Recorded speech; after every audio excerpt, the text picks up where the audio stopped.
हमारे साथ हैं चिंतक और विचारक केएन गोविंदाचार्य जी साक्षात।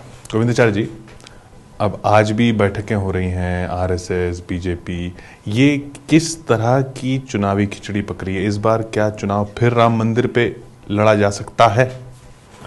मुझे तो कोई जानकारी ऐसी है नहीं। और जो खिचड़ी पकने की बात है उसमें भी अतिरंजना है। संघ का उस प्रकार का इन्वॉल्वमेंट होता नहीं। जो चुनाव के बारे में सोचना होगा वो बीजेपी के लोग सोचेंगे। संघ कुछ नहीं बताएगा? संघ इस विषय में कुछ नहीं बताता। संघ मोटे तौर पर कभी विचारधारा का विषय या कभी एक स्वयंसेवक के नाते जीवन मूल्यों का विषय, ये नहीं कि भाई राम मंदिर जो है वो राम मंदिर पे चुनाव लड़ा जाए ना।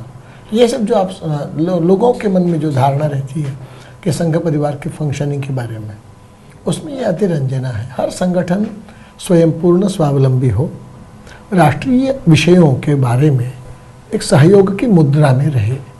ये इसलिए भी तो हुआ ना कि जब व्याकरण गडकरी जी दोबारा नहीं बन पाए तो तब तो बिल्कुल साफ दिखा कि संघ चाह रहा था कि बने। उल्टा था।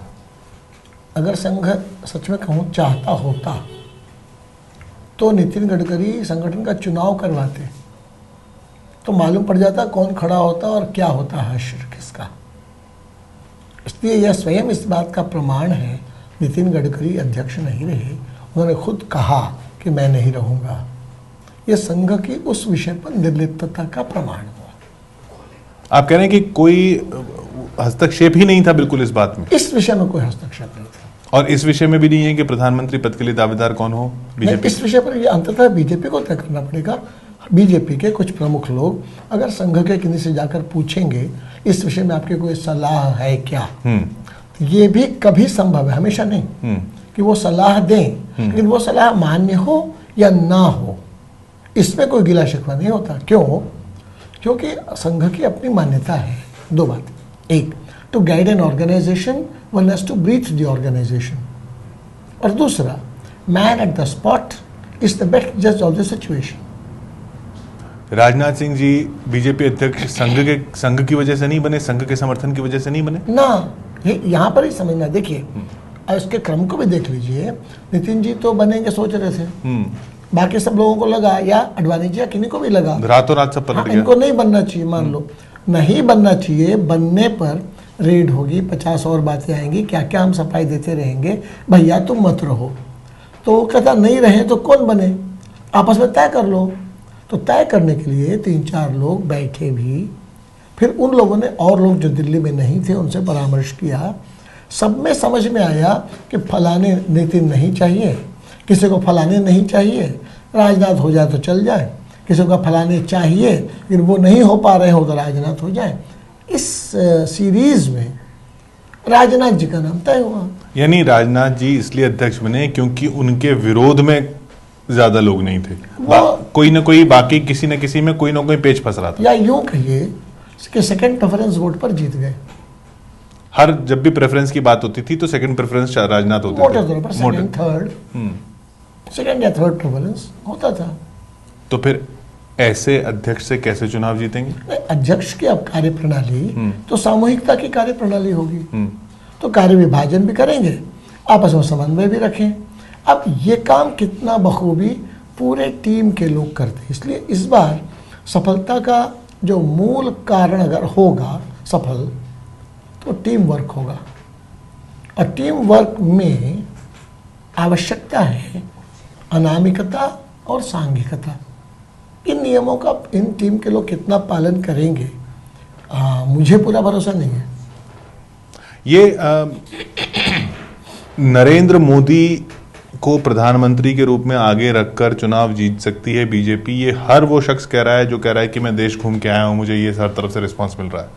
आप भी देश बहुत घूमते हैं, आपको भी यही प्रतिक्रिया मिल रही है, आप भी इससे सहमत हैं? मैं इसमें दो विचार अलग अलग रखता हूँ। एक, राजसत्ता पाना स्वयं में लक्ष्य हो ही नहीं सकता, इसलिए चुनाव जीतना या स्वयं में ये डिसाइडिंग फैक्टर नहीं हो सकता।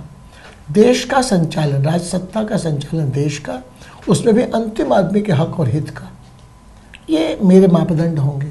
अगर ये लक्ष्य होगा तो जीतना वो कुछ शर्तों के साथ होगा, और अगर जीतना कुछ शर्तों के साथ होगा तो सत्ता अनिवार्य नहीं रहेगी।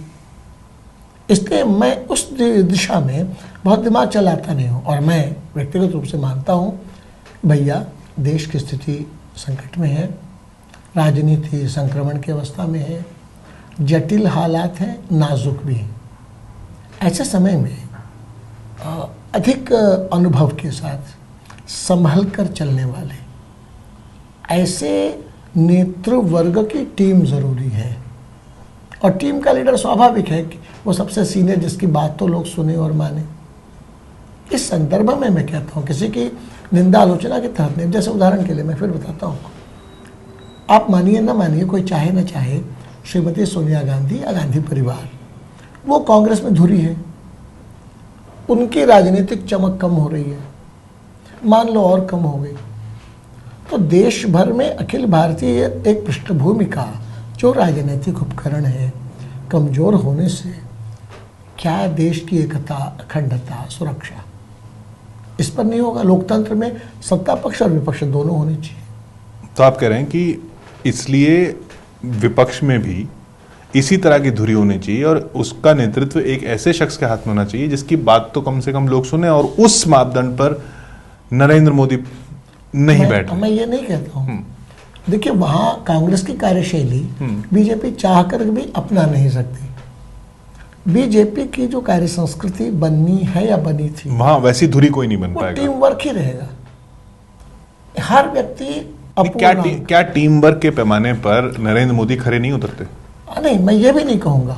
नरेंद्र मोदी जी के दूसरे कारण मैं समझता हूँ। देखिए, क्षमता होगी, प्रतिभा होगी, मगर पूरे देश को समझना, पूरे देश की राजनीति को समझना और उसके नाजुक तकाज़ों को समझकर डील करना, इसमें उनको बहुत कुछ सीखने, समझने, अनुभव लेने की ज़रूरत है। इसलिए मेरा कहना है कि मेरी बात को किसी की निंदा आलोचना न समझा जाए। एक वरिष्ठ हैं अडवाणी जी, वो प्रधानमंत्री बने, अगर बन पाते हैं तब की बात मैं कह रहा हूँ। हाँ, या मतलब दावेदार उनको पेश किया जाए जो भी। और श्री नरेंद्र जी, अरुण जेटली, सुषमा जी और भी लोग, राजनाथ जी सबसे श्रेष्ठ। लोग कह रहे हैं कि उन्होंने गुजरात में इतना कुछ करके दिखा दिया, अब वो तो अपने आप में प्रमाण है। इसमें दो बातें, एक क्या करके दिखाया, कैसे करके दिखाया और उसके कारणीभूत फैक्टर्स क्या क्या है।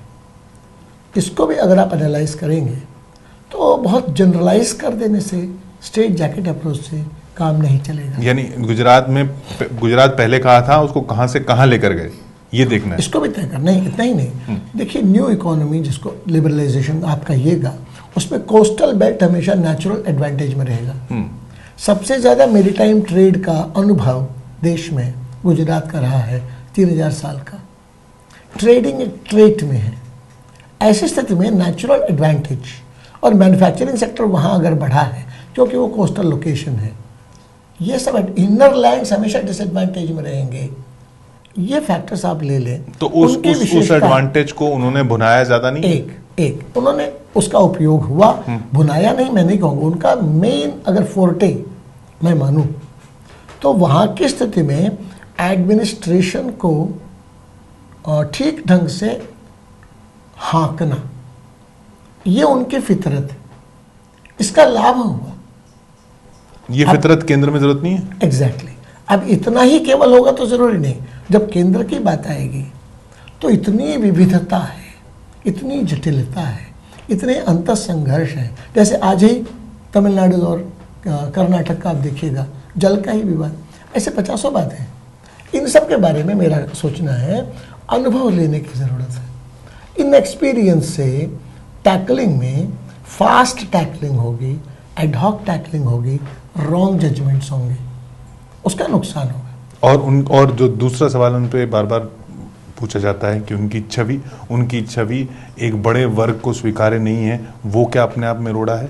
देखिए, वो सब चीज़ें सुधर सकती हैं अगर अपनी ही नीयत बहुत ठीक है। तो कितनी बार हमारे ऊपर आरोप लगाएंगे, समझ जाएंगे लोग। अगर सभी के साथ न्याय और किसी का तुष्टिकरण नहीं, ये व्यवहार में ईमानदारी वो अपनी छवि ठीक करने की कोशिश करते दिख रहे हैं आपको? इसमें क्या होता है, देखिए,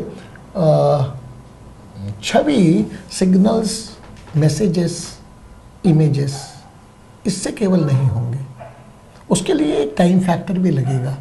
सो सही जेन्युइन इंटेंशन के साथ समय रहे तो लोग ठीक ढंग से जज कर पाएंगे, क्योंकि विरोध भी तो माहौल बनेगा ना। तो substantial amount of testimonies by way of actions जरूरी पड़ेगा। बहुत बहुत शुक्रिया हमसे बात करने के लिए गोविंदाचार्य जी। गोविंदाचार्य जी ने अपने ही अंदाज में, जिस अंदाज में वो बातों को रखते हैं, साफ साफ बता दिया है कि क्या क्या अभी करना है नरेंद्र मोदी को उस मकाम तक पहुंचने के लिए जो उनका हक बताया जा रहा है। देखते रहिए आप एबीपी न्यूज।